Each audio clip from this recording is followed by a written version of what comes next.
અધિક ન બોલવું. અને ખોલવી ગુંજ પાત્ર ખોડી. જ્યારે એના ગ્રાહક હોય ત્યારે જ એ ગાંઠડી ખોલવી, નહીંતર ગાંઠડી ખોલવી નહીં. કારણ કે આ વસ્તુને જે જાણતા નથી. તમે હીરાનો પડીકો લઈને બકાલાની માર્કેટમાં જાઓ તો શું દે ભાઈ? રીંગણા નો દે કિલો દે, એના પારખું જ નથી. એ તો એમ કે 10 રૂપિયા દિયો તો બકાલો મળે. એ પડીકાને અમારે શું કરવું? એટલે ખોલવી ગુંજ પાત્ર ખોડી. વળી દિન વચન દાખવું ગંભીર મતો રાખવું. સ્થિર ગંભીર રહેવું અને દિન પ્રતિદિન વચનમય જીવન જીવવાનું. વિવેકીને વાત ન કરવી થોડી. મહાપુરુષો ના પાડે છે કે કોઈ દી તમે તમારા ગુરુના ક્યાંય વખાણ ન કરતા. તમારે એને જે સ્વરૂપે જોવા હોય એ સ્વરૂપે જોઈ લ્યો, માની લ્યો, પણ એના વખાણ ક્યાંય ન કરતા. કોક દી તમારી પાસા પડશે. એટલે તમારે જે સ્વરૂપે જોવાના છે, જેમ ત્રમક બાબા અમારા ગુરુ, તો બાબાએ ઘણેને ઉપદેશ આપ્યો, પણ જેની જે સ્વરૂપે જોયા, જે સ્વરૂપે માન્યા, એવો એને લાભ મળ્યો. અને પછી તો વયા ગયા પછી તો જીવતા હોય તે કોઈ ન જાણે ને વયા ગયા પછી બધાએ વખાણે. વયા ગયા પછી કદાચ તમે ગમે એટલા વખાણ કરો તો શું કામના છે?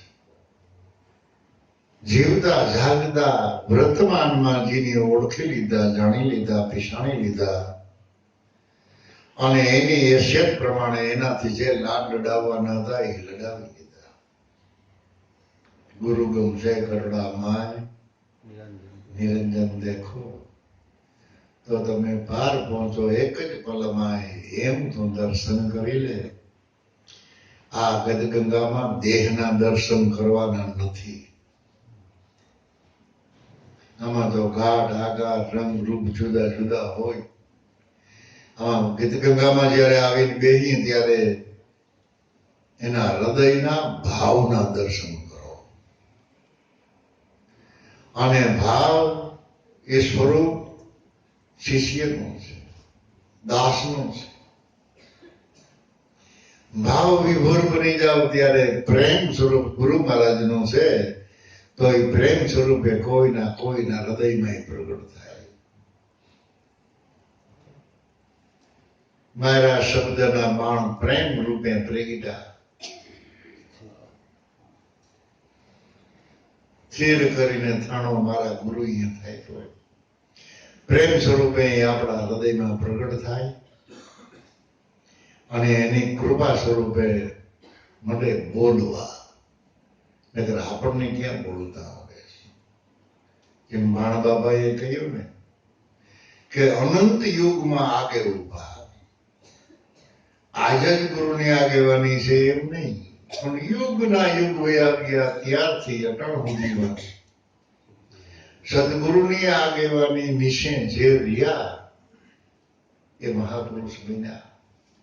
અનંત યુગમાં આગે ઉભા. આવી સમસ્યા થી સાધ કહાયો. આ હાનમાં જે સમજી જાય હાથકડો સાધક બન્યો. એ સમસ્યા એ સાધ કહાયો. નહીં ભાણો વળી ભીતર ભેદા. એની જ્યોતમાં જ્યોત. ભાણ બાબા કે હું નથી બોલતો. મારા હૃદયમાં મારા ગુરુદેવ ષષ્ટમ સાહેબ બોલી રહ્યા છે. દેહ ભાવે કહેતા હોવ તો એ ષષ્ટમ સાહેબ છે, અને તત્વ ભાવે કહેતા હોવ તો એ વચન સ્વરૂપે આપણા ભેરા છે. એટલે માયરા વચનના બાણ શબ્દ પ્રેમ રૂપે થઈ ગયા. બીજા તો બાણ કેમ મારવા, અને બીજા બાણ લાગે તો જીવી નથી. એટલે વચનના બાંધા જે બંધાઈ ગયા અને વચનના વિંધાણા જે વિંધાઈ ગયા એ હાચું પેલા મોતી બન્યા. વિંધાણા એટલા મોતી કહેવાય, બીજા તો ફટક્યા કહેવાય, તૂટી જાય તો.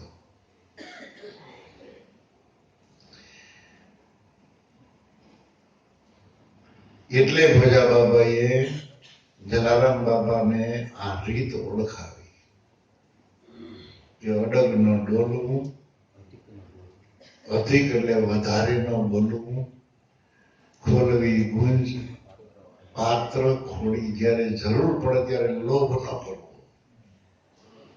જે કઈ તમારી પાસે હોય બધું ગજગંગાને દઈ દો, એમાંથી પાછું તમને મળશે, એમાંથી પાછું મળશે.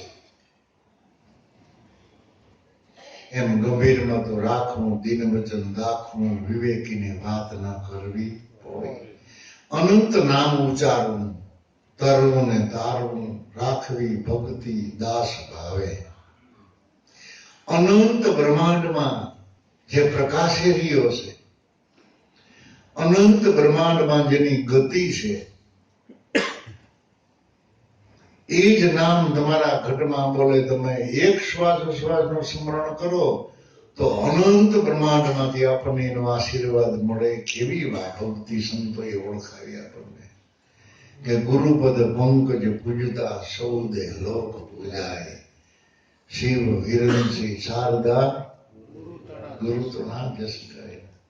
ગુરુપદ પંકજ, પંકજ એટલે કમળ, કમળ એટલે ફૂલ. તો એવું કયું કમળ છે જેની પૂજા કરવાથી સૌદે લોકના દેવતાઓનો આશીર્વાદ મળે? કે એવું કમળ સદગુરુ ચરણ કમળ છે. અને એ સદગુરુ ચરણ કમળમાં જો આપણું શીશ કમળ મળી જાય તો દો કમલ કી બીચ में ભમર કરે ગુંજાર. તો એમાં ગુંજાર કરી ગયો છે. સુગંધ બહે કે ફૂલની, આમાં ફૂલ તો ખીલા છે અપાર, કોઈ પાર નહીં એટલા ફૂલ ખીલા છે ને એની સુગંધ છે. એટલે એ કમળની પૂજા કરવાથી સૌદે બ્રહ્માંડની પૂજા, સૌદે બ્રહ્માંડનો આશીર્વાદ આપણને મળે.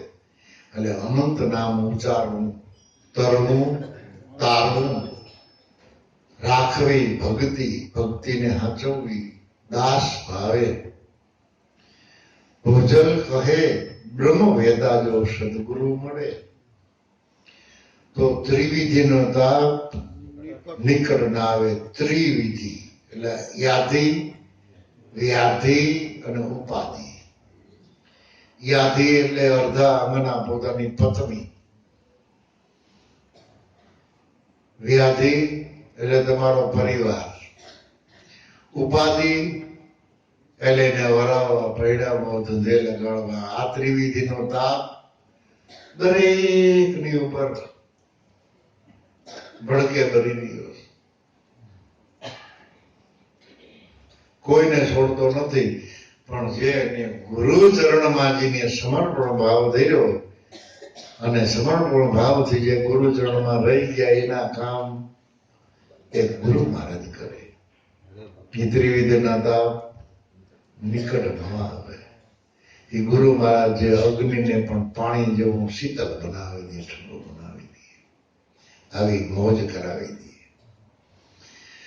તો આવા નવા ભાવથી, આવા નવા હેત પ્રેમથી કાયમની માટે મળજો. અને મળ્યા એને જ મળે પૂર્વની પ્રીતે. નવા કોઈ ખાતે ન સડે. એ આદિ અનાદિની રીતે આપણા પૂર્વની કાંઈક એવી કમાઈ છે તો આપણે જુદા જુદા ગામમાં રહેતા છતાં એક ભાવથી આપણે બધા એને ગુરુ મહારાજે આપણને ભેળા કર્યા. નગર ગોતવા જાય તો કેમ એને ઓળખવા આપણે? પણ એની બોલી ઉપર, એના ભાવથી, એના વિચારોથી સદગુરુદેવે જુદા જુદા દિશાઓમાંથી જુદા જુદા ગામમાંથી, કોઈ ઝૂંપડામાંથી, કોઈ બંગલામાંથી વીણી વીણીને આપણને ભેળા કરી દે જા. હવે નોખા ન પડી જાય એની કાળજી રાખ. આપણે એની પેલા ભેલા હતા, આજ સહી અને પાછા પણ ભેળા કરશું એવી સાબિતી રાખવી ને એવા ભાવથી જીવન જીવવું. હવે એકાદું ભજન બોલી અને હું થોડીક વિહામું ખાઉં અને પછી કદાચ વ્યા જાય તો વ્યા જાય તો બધે જય ગુરુદેવ. બરાબર ને? પછી થાક લાગી જાય. પછી કોકનો ઠપકો સાંભળવો હોય તો પેલો બંધ થઈ જવું સારું. કારણ કે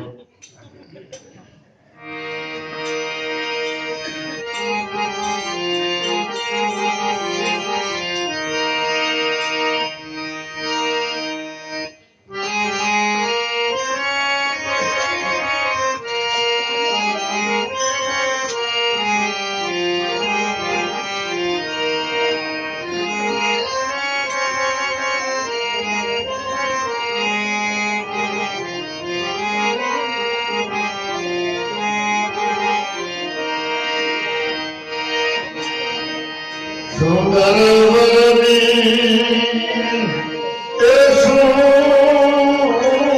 સુંદરી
ગરવી જગદંબાની જય ઉગમ ભોજની अपने अपना गुरुदेव अपने अपना माता पिता सतगुरुदेव जय गुरुदेव।